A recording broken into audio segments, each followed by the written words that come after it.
Hi friends, ఇదైతే రస్క్తో చేసిన హల్వా అండి. చాలా టేస్టీగా వచ్చిందండి. మీరు కూడా ఏదైనా స్వీట్ తినాలనిపించినప్పుడు, అలాగే ఇంటికి చుట్టాలు వచ్చినప్పుడు ఇలా రస్క్తో హల్వా చేసుకుంటే చాలా టేస్టీగా ఉందండి.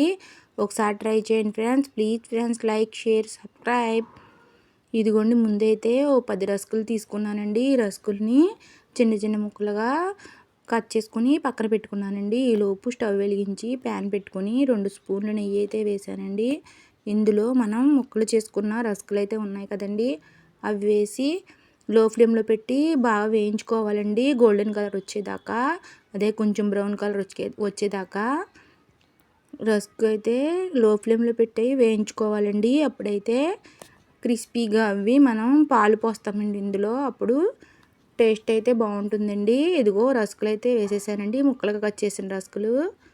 వీటిని లో ఫ్లేమ్లో పెట్టుకుని మనం వేయించుకోవాలండి. ఒకసారి ట్రై చేసి ఎలా వచ్చిందో కామెంట్ రూపంలో తెలియజేయగలరు.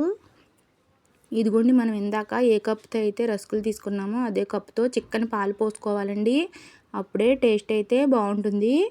ఇంకో పాలు అయితే పోసానండి. పాలు పోసిన తర్వాత కొంచెం లో టు మీడియం ఫ్లేమ్లో అయితే పెట్టుకోవచ్చండి. ఈసారి ఇలా పాలన్నీ బాగా దగ్గరికి వచ్చేలాగా బాగా ఉడికించుకోవాలండి. ఇందులో మనం ఇందాక ఏ కప్తో అయితే పాలు తీసుకున్నామో దానికి 3/4 కప్ బెల్లం అయితే వేసుకోవాలండి. బెల్లం వేసుకుని ఈ రస్క్ హల్వా అయితే బెల్లంతో చేస్తాం కదండి, రుచికి రుచి ఉంటుంది, అలాగే హెల్దీ కూడా.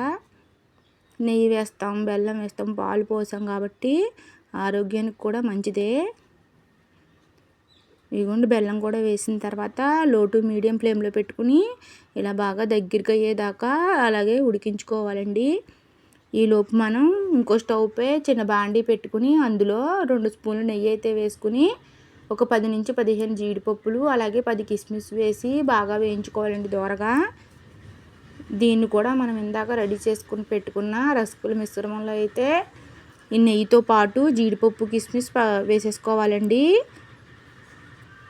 ఈ జీడిపప్పులు వేయించేటప్పుడు రెండు జీడిపప్పులు, 4 కిస్మిస్లు తీసి పక్కన పెట్టుకుంటే మనం గార్నిష్ చేసుకోవడానికి అయితే పనికొస్తాయండి. ఇదిగో ఇందులో అయితే వేసేసానండి. ఇందాక మనం తయారు చేసుకున్న రసగుల్ల మిశ్రమంలో అయితే వేసేసి ప్యాన్ నుంచి విడిపోయేదాకా బాగా వేపుకోవాలండి, ఉడికించుకోవాలండి. అప్పుడైతే మనం రసగుల్ల హల్వా అయితే రెడీ అయిపోయినట్టేనండి.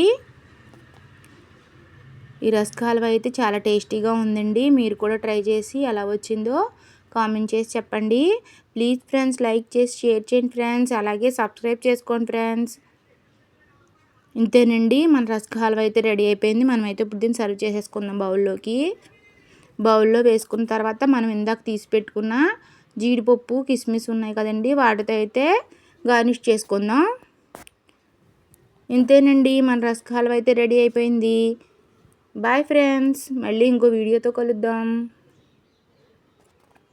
మీరైతే సబ్స్క్రైబ్ చేసుకోవడం అయితే మర్చిపోకండి ఫ్రెండ్స్.